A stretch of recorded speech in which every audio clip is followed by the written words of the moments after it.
Hey photographers, welcome to the Bokeh Podcast. I'm your host, Nathan Holritz, and I'm here to help you build a sustainable photography business. That means improving your photo skills, building on your business knowledge, and honing your marketing abilities. But it also means helping you work more efficiently so you don't get burnt out in the long run. We do try to bring the show to you commercial free, so make sure to check out our sponsors, photographersedit.com and Miilu, Miilu.com.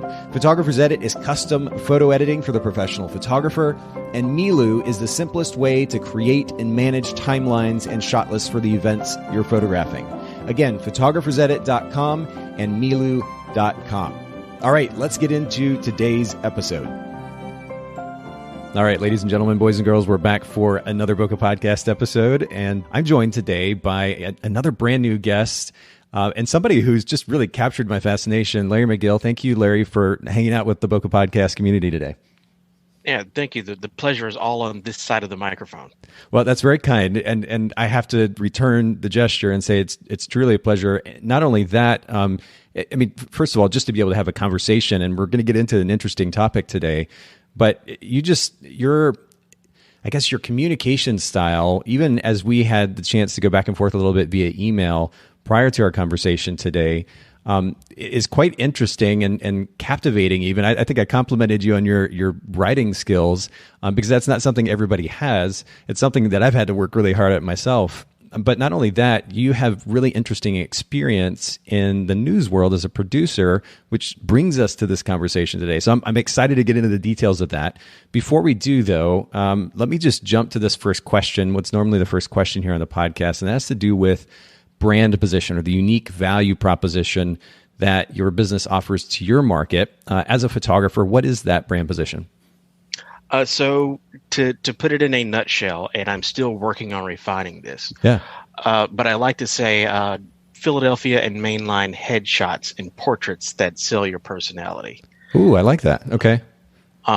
There's a few too many ands in there for me, and I technically would like to break those up, but that's really everything in a nutshell.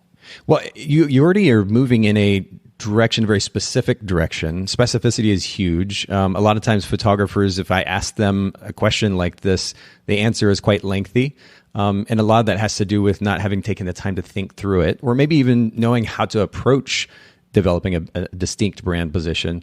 But you're already moving in that direction. And what might even be interesting if you're up for it at some point is we could do a whole separate episode, do a brand position consultation, maybe come up with something, because I think you're moving in a really great direction with that.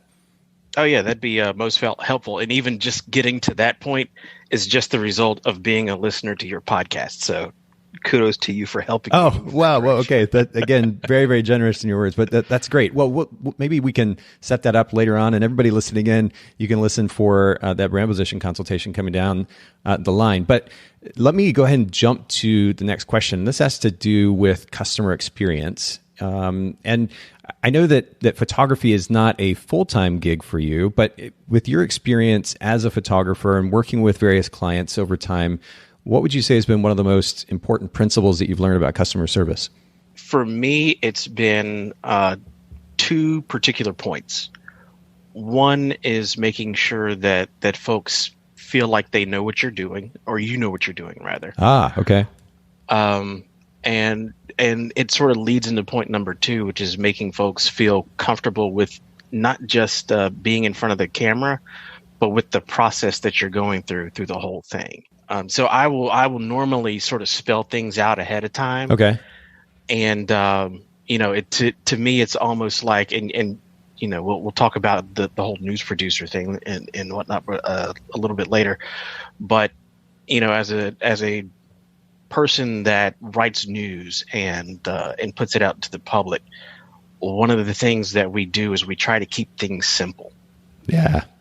So everyone in our newsroom has a college degree, right? We spent tens of thousands of dollars to learn how to write all these extravagant papers and use all these SAT words, right? Yeah.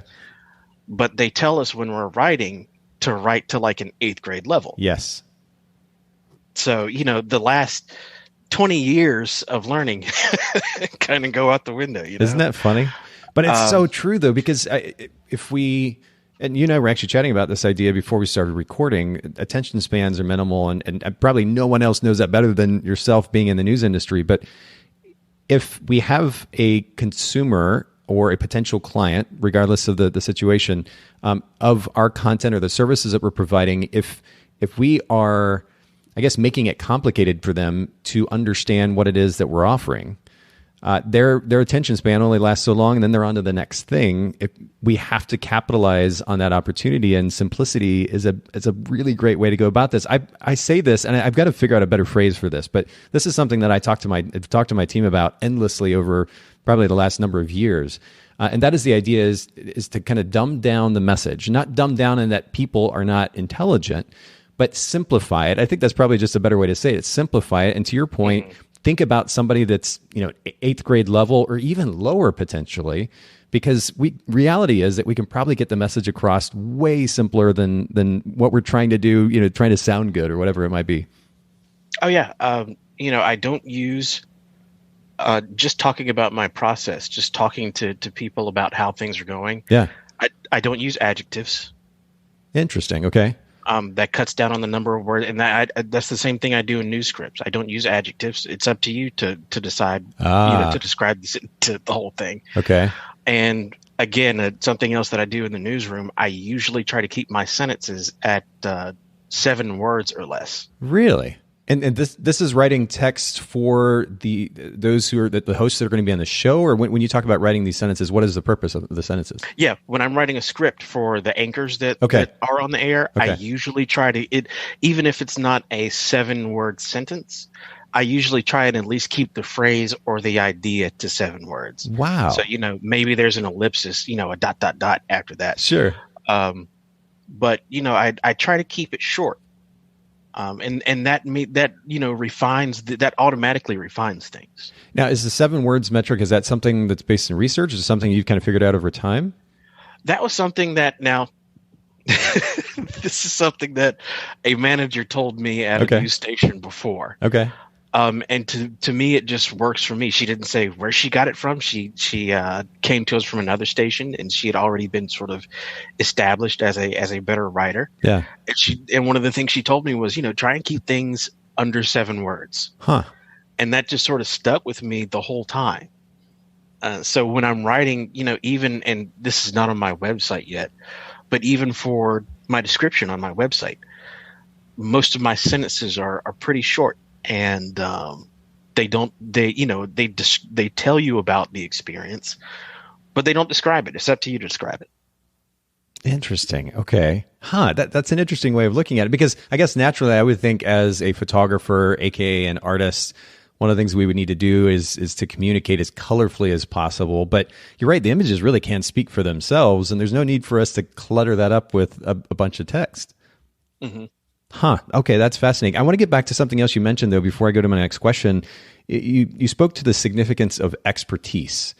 And this is not something that photographers have mentioned, at least a whole lot, when it comes to how they provide a great customer experience. How do you convey that expertise to somebody that you're photographing? So inherently, most of the people that I deal with are people that I know. Okay. So they're colleagues, they're family members. Okay.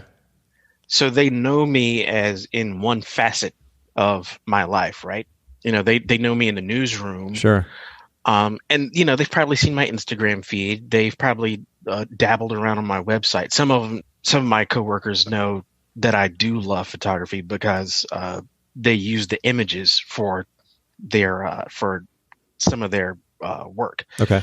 But that's a whole nother side thing. So, when all of a sudden you see me outside of work, or you see me, sort of in my element as a family member, they don't know what to expect. Maybe the only thing that the only photographer they've dealt with is maybe the person that took their senior yearbook photos or something like that. Right. But when I tell them, one of the first things that I do is, and I picked this up actually from a popular YouTube channel. Okay. And I've only really been doing this for the past couple of months, the past couple of shoots that I had. Okay. I've had one in the past month just because, everybody's been quarantined. I will explain to them the type of poses that we'll do ahead of time, and it allows you to kind of break the ice. But when you explain why we do these kinds of poses, it sort of it gives them some insight that, hey, this guy knows what he's talking about. Okay. That's interesting. So you're proactively managing their expectations, which is not so ironically something that I wrote down when you were talking about developing comfortability with the clients as well. Right. I mean, once they sort of start to see that when I tell you to do something, there's a method behind the madness. Yeah. It sort of takes down that wall of saying, gee, does this guy know what he's doing? Fair enough. That's interesting. Okay. But I guess management of expectations, which has cited the notion of communication, certainly doing so ahead of time helps them feel more comfortable, helps them understand that you know what you're doing, you know the direction you're going, and they can just be comfortable, reliant on your direction. I think that's really great advice. Let me actually jump to the next question though. Free time. And you're a busy guy, just to say the least. I mean, you've got a photography business, but then full-time news producer as well. How do you balance the business life and job and family? Is there a way that you've been able to learn to more effectively manage time so that you can handle all those things, but also not get overwhelmed in the meantime? I've learned to say no, and I've learned to say I can't do this. Well, yeah, it still kind of goes back to just saying no. Yeah. What do you think that the difficulty is? Like, why are people apprehensive about saying no? Is it FOMO? Is it insecurity? Is it something else? I mean, I guess for some people it's insecurity. Outside of saying no, I've also learned to ask for help when I need it too. So, obviously when you ask for help, some people just inherently, they think that that's a bad thing. Because it implies that you can't handle it yourself. And for me, it's not always a matter of I'm not capable of doing it. Yeah. A lot of times, again, I don't have time to do it, or it's physically impossible for me to do it. And in my head, my reasoning for those things has, it really just, there could be a ton of parameters in there, but for me, this is a 50-50 decision. I can either do it or I can't, and that's all there is to it.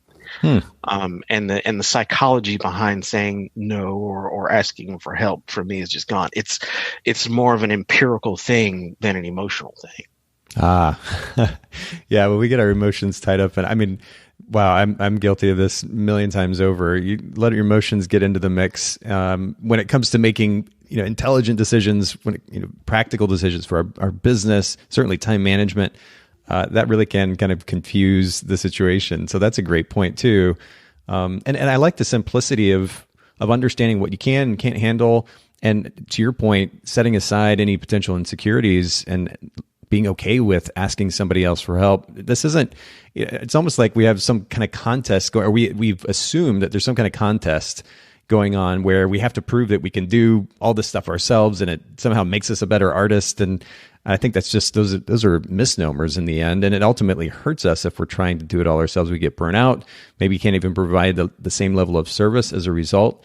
It really is a detractor from our business. So I like that you highlight this principle. Speaking of time management too, though, again, running your photography business part-time, have you experimented with, shall we say, delegation or outsourcing in your business so far? And if so, what's your experience been? Right now, the only thing I have delegated out is my social media, and really specifically Instagram. Okay. So I've got my personal Instagram page, but really because I'm only just in the past maybe month or two really sort of turning the corner on really putting the afterburners on trying to turn this into a business. Yeah. A lot of my stuff is still just sort of in its infancy. So like my website is still the one that I said I use SmugMug as a platform. So it's still sort of a repository of my work versus, something that's actively trying to sell you on something.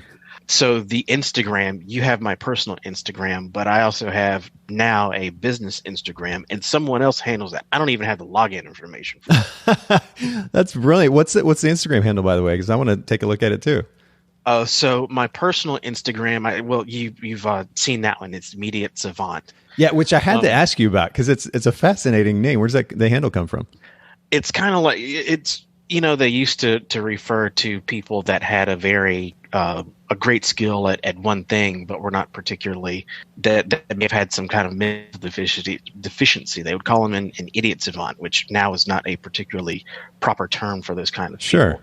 But I work in the media, and I don't always consider myself that bright. So that's kind of where that name came from. Interesting. Because of your focus, your intense focus on producing or production in the news world? Not just production, but a lot of people will ask me for video things. They'll ask me for graphics things. Okay. So it's not just just before the pandemic hit, I actually did a set of wedding invitations and save the dates for a couple. Well, your skill set is quite wide ranging. That's interesting. Yeah. So that's why I use the whole media term, not necessarily because I'm a member of the media, but because I just on the side I do kind of all these other things that are not specifically photography. Got it. Okay. And then what's your business Instagram? So the business is Larry_McGill_shoots. Okay. I'm actually typing this in and taking a look here. And by the way, for everybody listening in, Larry's website is obsidianphoto.com, so you can check that out. Of course, we'll link to that in the show notes as well. And but I'm taking a look here through the feed, and there's it's really quite a variety. I mean, everything from looks like portraits to, as you mentioned earlier, we've got headshots, we got family images. There's quite a wide range. Is there something ultimately? I mean, are you going to focus, as you mentioned earlier, on headshots in the long run, or are you still experimenting with it all? I really want sort of more headshots and sort of I'll say established families. Okay. So like I said, a relative of mine is actually handling that, and that's just because I had been dragging my feet about really doing this as a business. And so she said, "Look, you at least need to have. I know you've got your website and all that. You at least need to get your Instagram presence up." And you can't have all these personal pictures. I know the going thing is, you don't really post a whole lot of personal pictures to your business account. So she said, I'll handle it. And so she set it up. I think it's been a few weeks now. Yeah, and she's posted a few pictures in there too. Yeah, and she's been trying to post something every day and just kind of put a caption in there that says, "Hey, I like doing this." I have had to let her know that I'm not doing everything. I don't want I don't plan on doing a whole lot of engagement shoots. I would like to do couples, but not necessarily engagements, because a lot of people when they're doing engagement shoots, they'll get the same photographer to do engagement, bridal, and wedding. Sure. And so for me, that's just not. It's not a part of the industry that I want to be in. But couples that are already established, family portraits and stuff like that, I don't mind that as much as and obviously headshots. Got it. Yeah, well, we'll actually link to all these accounts actually and your website in the show notes, bokehpodcast.com, for everybody listening in. You can go and see the show notes there, or potentially look at the show notes in your favorite podcast app. I know my experience in the past looking at podcast apps, the show notes aren't necessarily always formatted well for whatever reason, but at the very least, bokehpodcast.com for everybody listening in. You can see the resources that we mentioned today, the talking points. And to that point, actually, speaking of resources, Larry, talk to me about a favorite self-help book or business book that you've read or listened to in the last few years that's made a really big impact. The main one that has really sort of changed the way I think about business and doing business is, and really finance altogether, is a fairly old book called The Millionaire Next Door. I've heard of it, yeah. And so it completely changed the way that I think about people, especially, when you look at photography, it's supposed to be, a business. I mean, a luxury kind of business, right? So anybody can take a picture on their iPhone and it'll be great. What are they hiring you for?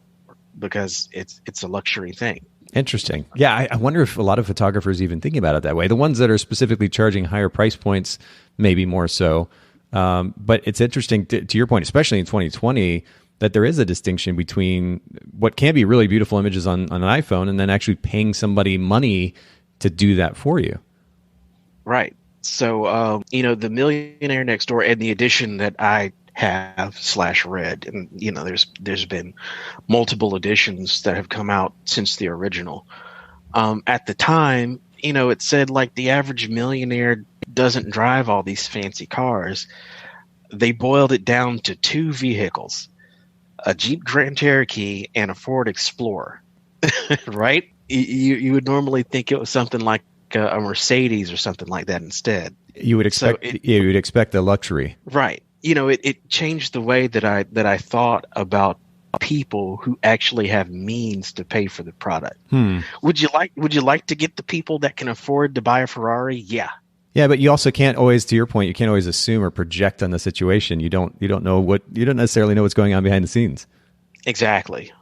So even, and again, that even affects the way that I write the news. We in New Jersey, they had what they were calling a millionaire's tax, and that tax was on people that earned, or the proposed tax is on people that earn $1 million a year.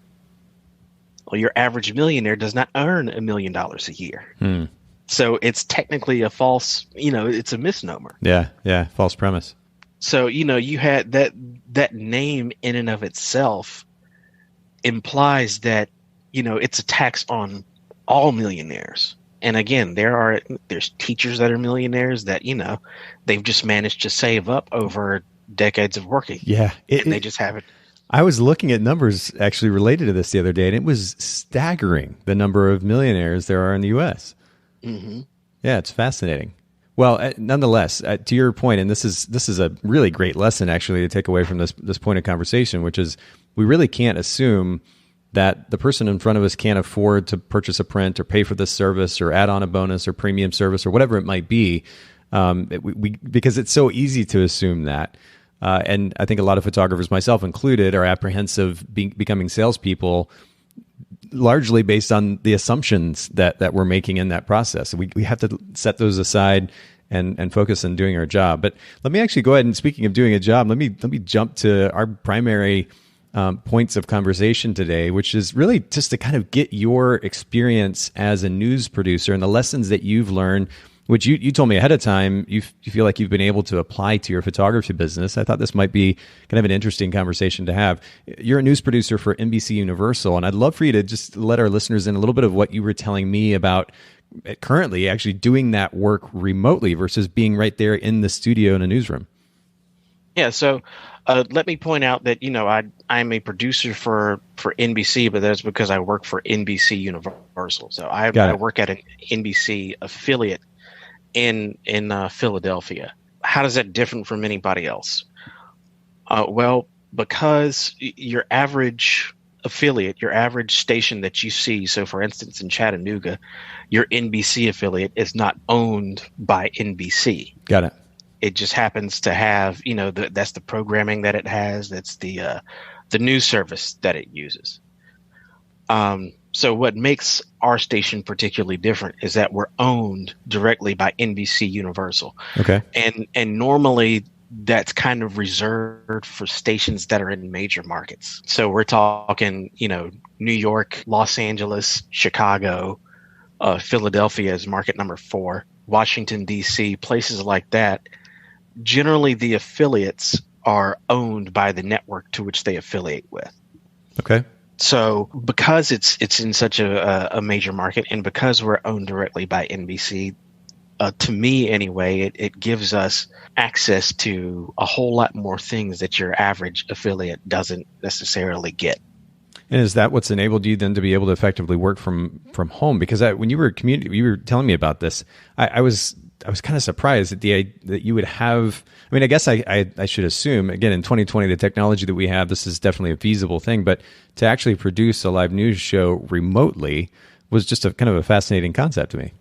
Yeah. So, we normally would work in a newsroom, and that newsroom and that control room is meant to put on a newscast, right? Everything in there is optimized so that we get information in and we can get information out over the air. And working from home means that a lot of that is not there, or not physically there anyway. Sure. Have things, can I effectively kind of do the job from home? Yeah. But it's kind of like having a process, or having a factory that's meant to build something. Everything is in its place. Everything is optimally placed for you to do what you do. And that inherently is just kind of different here at the house. Yeah, needless to say. But I bet it's been an interesting challenge. It is. There's a few inherent challenges. Just, I technically log into a computer that is in the building, so I'm not specifically doing work. And most people, I think, are sort of remotely logging in. If they're working from home, they're remotely logging in to whatever workspace that they're using. That makes sense. Okay, cool. Well, I mean, just the way that and you described in quite a bit of detail, actually, via email, what you were doing. And it's kind of an amazing thing to me that was all happening remotely. I guess it makes a little bit more sense if you're able to log into the system remotely there and kind of run it and manage it through that system, which is there on site. That makes a little bit more sense. But I want to get to some of these lessons that you pointed out to me that you've learned as a news producer, which have been relevant as well to your photography business for everybody listening in, also relevant for them. And the first thing that you mentioned, and I'm sure many of our listeners can imagine that this would be a lesson you'd learn as a news producer, where it's just go, go, go. It seems like 100 miles an hour all the time. It's the idea of staying cool under pressure. Can you give an example of what this looks like day to day with your news affiliate, but then also share how you've implemented that principle in your photography business as a result? Yeah, so just kind of as a basic thing, just to give people an overall idea of why this ends up being such a big deal. As a producer, a lot of us will get together in the morning. There's usually about, for any given day part, there may be 3, 4, 5 producers that put together each, hour or half hour of news.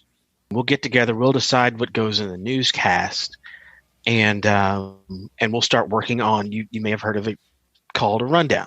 So we'll select what goes in the newscast. We'll set what the reporters are supposed to do for any given day. Sure. And then we'll get to work on writing and building this great masterpiece that we call a daily newscast. Okay. Well, all of a sudden something happens, what we would call breaking news. And, that throws a monkey wrench into everything, because all the planning that we've done, starting at 9:00 that morning, sometimes 8:00, all the planning that we've done for that day can go out the window. And really good producers kind of thrive in that environment. Yeah. I only over the past couple of years have really gotten to where I enjoy breaking news. But that rundown has been the thing that we've been working on crafting and planning all day, and all of a sudden breaking news can change that. So say, I'll try not to use a particularly violent instance, but everybody has seen these protests that have been going on historically across the United States, right? Yeah. So for any given weekend, the news is usually kind of boring. It's a set kind of thing. All of a sudden in Philadelphia, we had major protests. We had thousands of people that were packed into downtown Philadelphia. We call it Center City. Yeah. That required a whole lot of people, in particular, on a weekend, there's already just not a whole lot of people in the newsroom. But that required a whole lot of people to pivot from, what should have been a nice, relaxing swim through the news that day. What's going on over the weekend, whatever. There clearly wasn't any kind of festival going on because everybody's quarantined. Yeah. But all of a sudden you have to pivot, and nothing is what you planned for it to be, because the protests are going on, in multiple parts of the city. Right. For us, all of a sudden we had burning police cars. And ultimately before the end of the night, you had criminals that decided to use the opportunity to commit crimes and start looting places. So you immediately sort of have to figure out where to go from there on the fly, because you don't have time to plan for it. It's sort of a similar thing with weather, with hurricanes, with snow. You have to adapt on the spot. Right. Because all of a sudden things, and even with the coronavirus, things were literally changing from, starting in March in particular, when everything started, everybody started shutting things down. They're stopping sports. They're shutting all this stuff down, and things are literally changing minute to minute. You don't have time to plan things out. You got to be flexible. And the people that are watching you, the goal is to make it seem seamless, right? You don't know what the chaos is going on in the back of the newsroom. Right. But on the TV screen, you see an anchor that's giving you information. You see video and you see reporters out doing their thing. So, again, all that stuff can change the entire plan that you had set out for hours and hours upon end. Wow. For the day. And all of a sudden you still have to get a newscast on the air, but you still need to keep people, up to date. You need to keep people safe. Right. You need to hold people accountable. And I can imagine that the worst thing to do in that particular situation, or one of the worst things to do, would be to literally or figuratively, internally or externally, freak out, right? I mean, I know that, and again, from personal experience, but I know that others as well, in a stressful situation, if they're used to being, to living in their safe little box, and then something suddenly yanks them out of that box and they're in this space that they're uncomfortable with, the natural reaction is to freak out. And to our earlier conversation, the moment we get emotional about something, and particularly in a situation like that, it inhibits our ability to be able to effectively manage that situation. And so the last thing we need to do is to freak out. The best thing that we can do is, and I'm thinking about the Bruce Lee quote, "Be like water," that idea of kind of going with the flow. That seems to be the best option, right? I mean, is that how you're responding in the moment? It's just like, okay, we're going to pivot and move this other direction rather than being pissed off that all that work you put in is now screwed up. Yeah, that's it exactly. That's his philosophy. That particular philosophy is something that I sort of keep in the back of my head. And also, you've heard of the Serenity Prayer before, correct? Yes.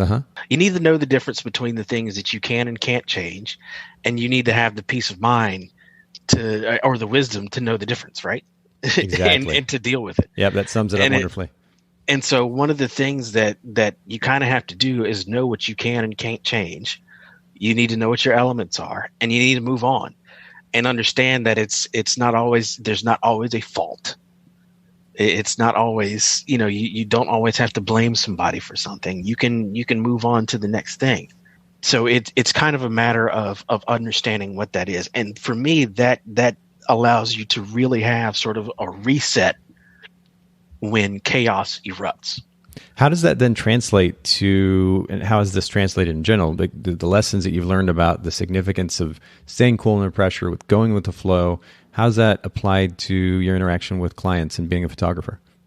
So at this point, I have not had any kind of a major sort of malfunction okay. that, at least in my head, that warrants me to flip clean out, right? Okay. And part of that is just because I got into photography after I got into news. So really, after a breaking news day where my rundown has gone out the window, anything that photography throws at me is just kind of whatever. Yeah, I bet. It probably doesn't feel like a whole lot of stress at all. But it also boils down to, and it's the same thing with news. So I don't deal with it so much because in the newsroom now, I'm doing mostly writing behind the scenes and not always actively not actively, in the booth with a newscast.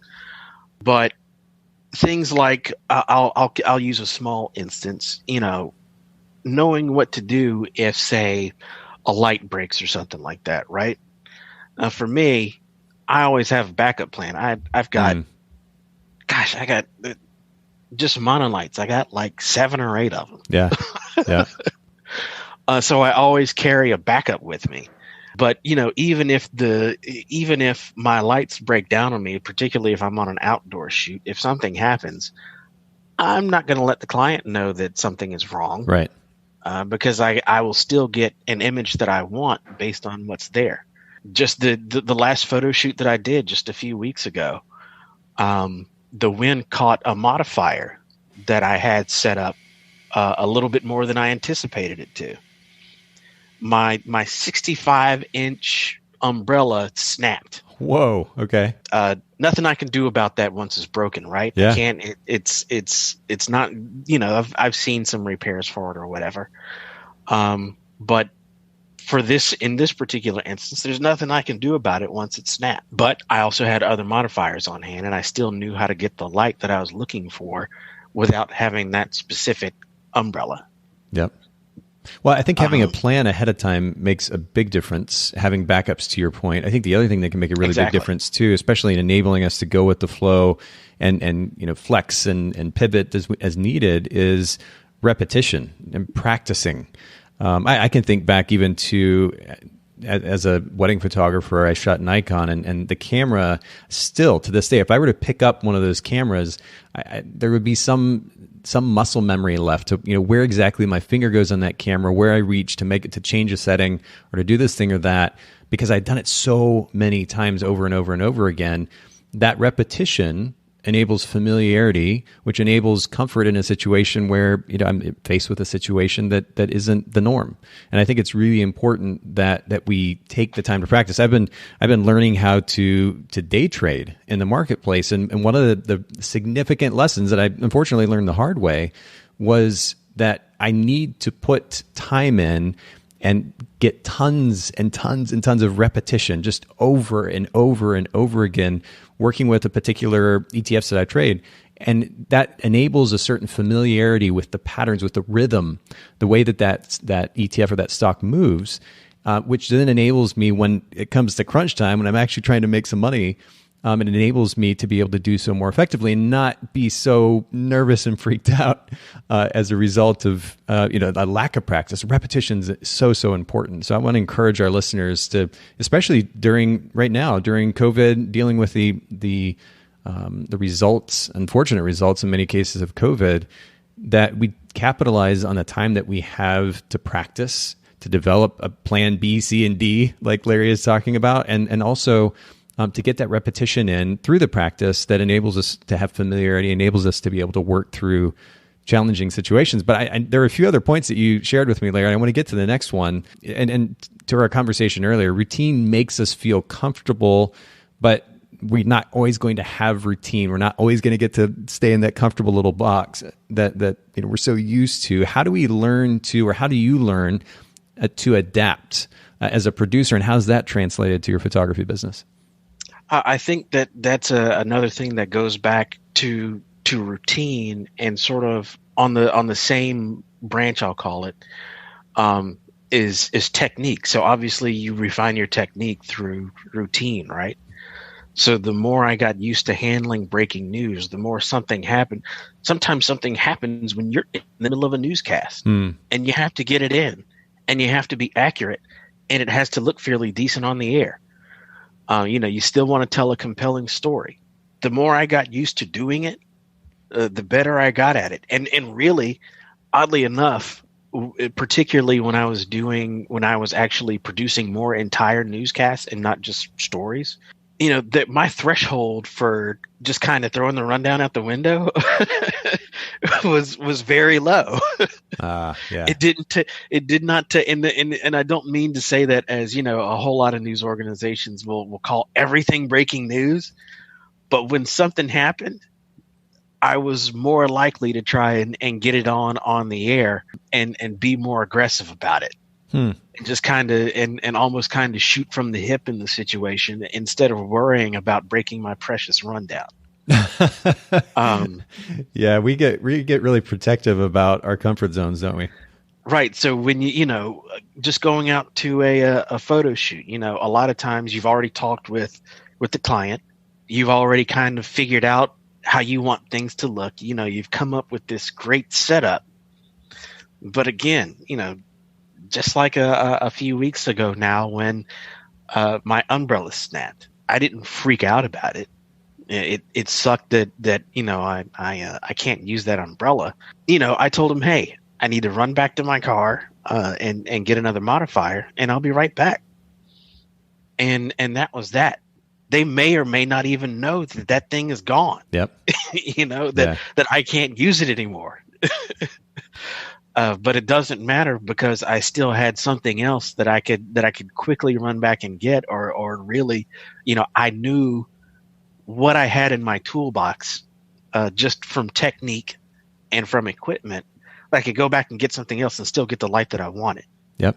It's so important. And it sounds so basic, but it's a really, really important principle when it comes to being able to consistently deliver for our clients, to deliver the service despite whatever situation might pop up. You're right. It does kind of follow what we were talking about earlier, the significance of staying cool under pressure, how to do so.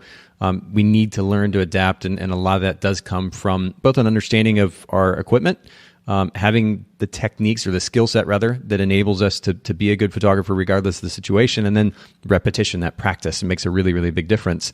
And this is still kind of relevant, but the next point that you mentioned to me was details, the significance of details. I know that I'm not necessarily the best detail-oriented individual. I tend to kind of think big picture. Part of that's probably just laziness on my part, because I don't want to deal with the details. I've realized that I need to improve in that. I've been working on that. But when it comes to details, certainly as a news producer, but then as a photographer, we have to pay attention to them. How have you learned this lesson as a producer, and how's it translated to your business? So, when you're looking at writing a news story, the key thing that on a basic level, right? You want to be fair and you want to be accurate. In the media, just in general, there are always things that are out there trying to get you. Whenever you get a press release from somebody, that press release is always trying to tell their side of the story. And a lot of times you have to look through the details of what's going on, the minutia, to really be able to boil it down for people to tell the story correctly. Yeah. So, it's basic things like being able to relate numbers. So, for instance, today, the unemployment, we're speaking on a Thursday, the latest unemployment report just came out. Yes. Now, does the average person care about all the minute numbers that came out? Not always. Yeah. But you still need to let people know that there are a lot of people that are out of work. And you still need to sort of let people know where things stand with unemployment overall, right? So we got, I'll give you a quick rundown of the numbers that I got just in a general. I didn't even look at I didn't get to see the detailed report. I'm looking at what NBC relayed to me. Okay. And that was 1.3 million people applied for unemployment last week. Right. Now that was 1.3 XXXX, right, going on. The number just the week before was still 1.3 million. It was only off by 10,000 people. Nobody cares about all those extra, the average person that's watching the news doesn't care about all those extra digits. So, you still want to let them know, hey, this many people applied for unemployment. That's only a little bit higher than than the number that was there last week. Now, some people are going to take that script that NBC sent them and copy and paste it right into their script and go on about their business. And the average viewer is going to be like, what? You just rattled off, 7 digits to me. Yeah. And it doesn't make a difference. So it's being able to pay attention to the details and boil it down for somebody to even more simpler terms sort of helps with photography. But then it's other things like, for instance, a lot of times, particularly in smaller markets, you'll see a whole lot of misspellings in what we call supers, which are the graphics that you see on the air. Okay. You have to be cognizant enough to go back and double and triple check those things and understand that sometimes when you look at it 3 different times, sometimes it all runs together and you don't realize that you've made a mistake. So you've got to be able to sit back and kind of look at it fresh every time to make sure that you didn't miss something. Yeah, that's huge, especially for photographers who have a lot of details to keep up with, right, through an event or wedding or that type of thing. Just for me on a basic level with photography, things like, being able to boil down all these fine details of what I'm doing. I'm looking at this kind of light. I'm fixing this particular setting on a camera or something like that. If something doesn't look right to me, those particular details. When I first got started in this, I would kind of go out and for instance, my ISO would be way too high. I'd be shooting at now I have a D7100 and a D7200. And so I was shooting at ISO 2000 and my consistency was off. I would change the ISO all over the place. I would change my aperture was not set for the way that I wanted it to look. And so, and it would be something that, I didn't necessarily mean to do. It would be the aperture is set some way because that was the last time that was the way I set it the last time on my camera and didn't bother to look. So now all of a sudden, unfortunately, most of those images that I took were not for clients or for pay or people that were paying. But understanding that I need to look at all these things before I even click the shutter. Yep. For the first thing. Yeah. Knowing that, for a female that's wearing a necklace, I've got to check to make sure that the necklace is straight, because a lot of times if you're moving around and doing all these kinds of things, the necklace will move. Sure. It's a certain thing in the way someone is posed. And again, it still kind of goes back to knowing that technique, that knowing that, yes, I understand that this is uncomfortable to you, but because you don't have your hip turned in this particular direction, this curve on your body is not looking right. So it's knowing to look for all those small things and being able to see it kind of on the spot. And again, it goes back to what we were just talking about. Repetition and technique. The more you do those things, the stronger your technique becomes, and the quicker you are about being able to look at all those details and assess all of them. Yeah, having even an internal checklist that maybe ahead of time. I'm such a geek. I use Evernote endlessly, just thousands of documents. And I mentioned learning how to day trade earlier. One of the things that I've done is to write out a strategy for trading in the marketplace, and particularly with these funds. And having that as a point of reference enables me, if I go through that list ahead of time enough, then it kind of solidifies itself in my head so that when I go to do the thing, in this case trading, I have a point of reference or points of reference from which to work. And that enables me to pay attention to the details that matter so much. And I think this is very applicable to photographers as well, because, despite how great technology is these days, there's still a chance that we can have the wrong setting on our camera, and that could mess up potentially a shoot, but at the very least, maybe an image or two. We miss out on an opportunity to be able to deliver that to the client.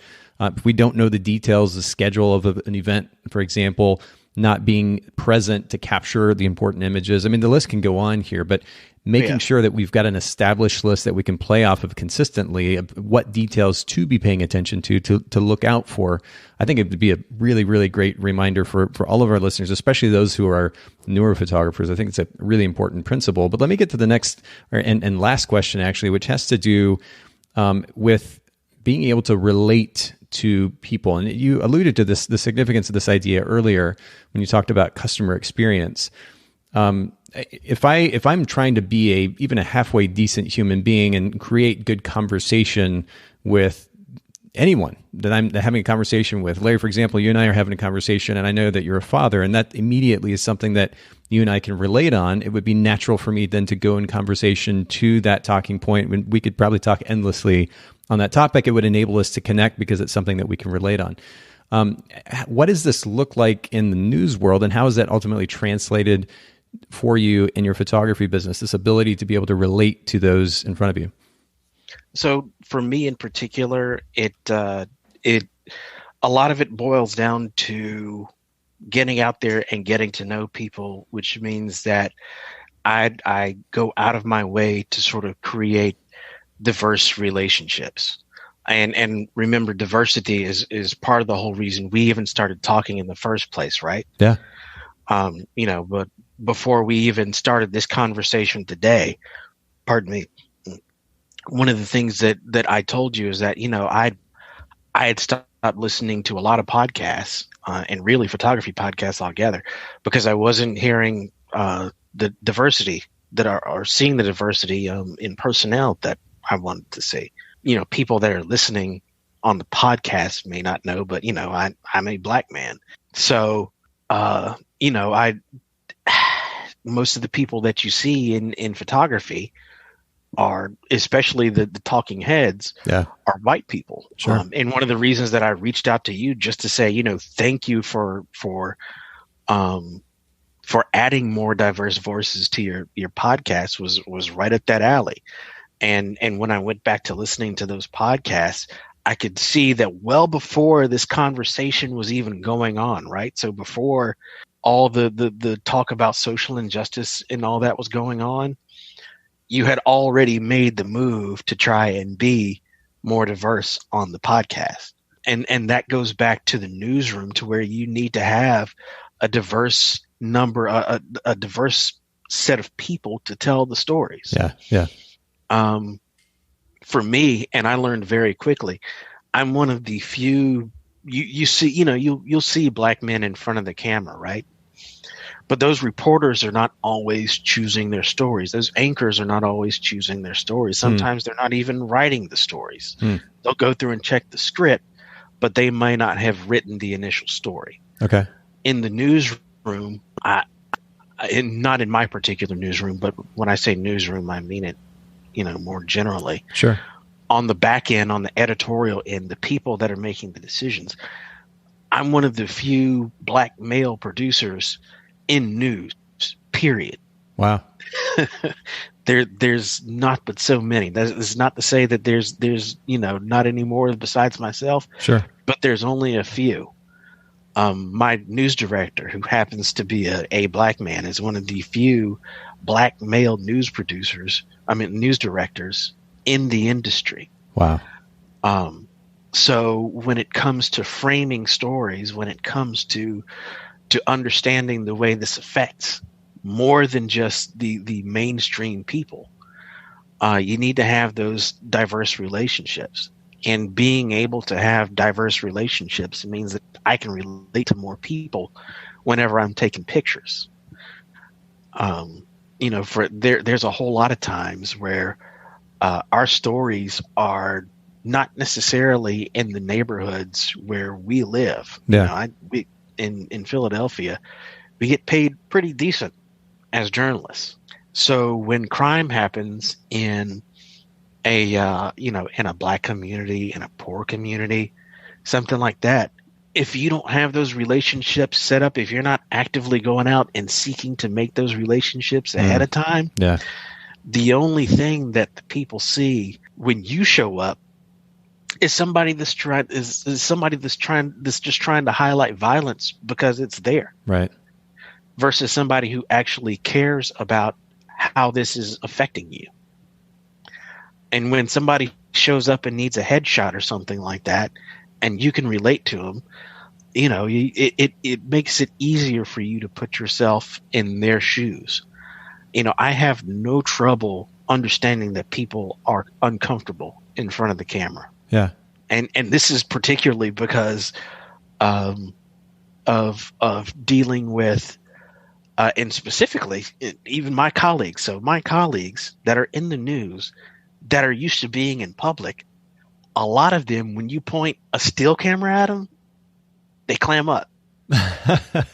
Yeah, I think a lot of people would. I probably even would to an extent. You know, I had one colleague who is very dark skinned, and in the newsroom, we have to blast light at him. You know, you have to throw light at him because there's no light in the room. It's a dark space. There's no window. You have to create all the light. Right. So when he asked me to take his engagement portraits, he always assumed I need to be out in the sunlight. And while that might not necessarily create a bad picture if you know what you were doing, for the most part, I said, hey, you don't need to be in the direct light. I need you to stand over here, and we'll still create a great picture. But, you know, again, understanding and having that sort of, you know, diverse set of people that I'm taking pictures of allows me to relate to more people and really get a better image out of the whole deal, because you're not just taking pictures of the person. You want to capture an actual, reaction, right?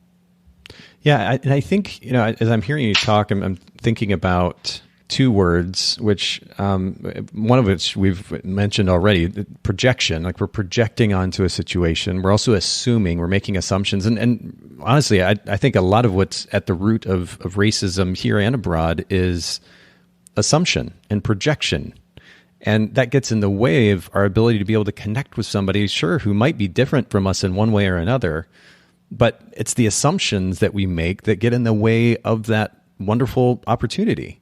So at a very simple level, we need to keep an open mind. We need to set aside the projections and the assumptions and look for opportunities to relate, look for commonalities over which we can connect. And that will enable a connection, whether it's personally or professionally. Exactly. And there were, there've been times that I have, particularly with the older generation. So folks back at my home. So I grew up in rural North Carolina. There are a whole lot of folks that I've taken pictures of in the older generation that can't always relate to someone who comes from out of town to come and take their picture, right? Mm-hmm. If they ever encountered that person, a lot of times the only person they've ever had a picture with is somebody who came to take their senior picture at some point. But, being able to relate to those people is key to getting a really good picture. Yeah. Some of the first ones that I took were of, for lack of a better term, old ladies in church hats. Okay. If you've ever seen the book Crowns, which that's exactly his description on the book. It's old black ladies in church hats. Really? No, I don't think I've heard of this. It's a book? Oh yeah, it's a beautiful book. If you have not seen that book, oh wow, okay. Go check it out. It's I think it's easily been out for 10 years now. My church wanted to do a similar thing back at home. And that was where I learned very quickly that again, a lot of the older generation, it can be tough to try and relate to them if they're not used to A, seeing you, and B, having a camera pointed at them. Sure. Because they always want to give you people, again, are used to having that person just say, smile and I'll take your picture. Yep. But when it became a conversation, when it became a relationship, and the camera disappeared outside of the cut, your shutter speed is, less than a second, right? So when you're only putting your face when you're only putting the camera up to your face for less than a second, because the rest of the time is a conversation. Yes. And you're able to relate with those people. I got some of the best images I think I've still taken, even though, again, my settings may have been off. The light wasn't great because we were inside of a church and I was too scared to learn how to use flash at the time. Yeah. I still came away with some really great pictures. But man, you summed it up so brilliantly when it became a conversation, when it became a relationship. And again, this is, if we all just adhered to those words and those ideas, what it would do for us, not just as photographers and our ability to be able to connect with our clients, the people in front of our cameras, but to everyone around us. If our focus was on developing a conversation which can lead to a relationship, we'd be in so much a better place. I think that is like the highlight of this conversation, the way that you summed it up. I think it's brilliant. By the way, for everybody listening in too, we'll link to that book, Crowns. I pulled it up here on Amazon as we were chatting. Crowns, Portraits of Black Women in Church Hats. I mean, just the couple of images that it shows in the summary are just brilliant. They're beautiful, beautiful work. So we'll link to that in the show notes for anybody who's curious. You can check that out as well. But Larry, I really appreciate you making time to share your perspective, your experience with our listeners. And I know for our listeners, it's certainly not the norm that we would have a news producer on the show, but I thought it was kind of interesting to explore the connections between your experience as a news producer and a photographer. And I think there's some really important lessons here that we've discussed today. Thank you so much for making time for all of us. Yeah, thanks for having me. And if there's just one extra thing that I could point out. Yeah. It's that, I know there's a whole lot of sort of pointed animosity at the media right now, right? They call us the both people on both the left and the right side of the conversation. Just kind of call us, the monolithic media. Right. But understand that, your local TV stations, your local newspapers, for the most part, are not out here just to support, talking points. We're not the same as what you see on cable news. So when I say cable news, I mean MSNBC, sure, Fox News, CNN, where there's a whole lot of editorializing that goes on. Yeah.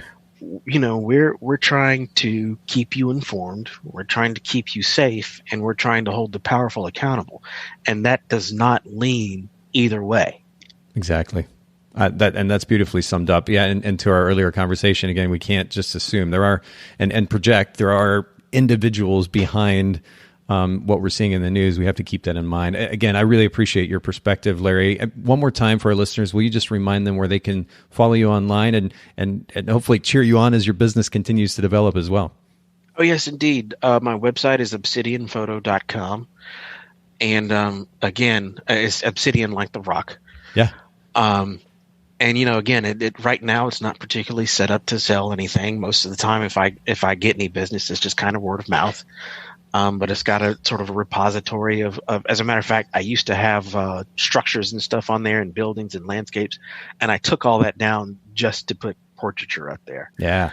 I like it. You're beginning to refine that brand. That's good. We're going to have to do that brand consultation too. Everybody make sure you go check out Larry's work there on his website. And then of course also Larry McGill Shoots. We'll link to that in the show notes as well, his Instagram account. Thanks again for making time for all of us today. Yeah, thank you for having me. Like I said, the pleasure is all on this side of the microphone. Thanks so much, photographers, for listening to the Bokeh Podcast. Will you let us know what you thought of the show by leaving a review of the podcast in the Apple Podcast app?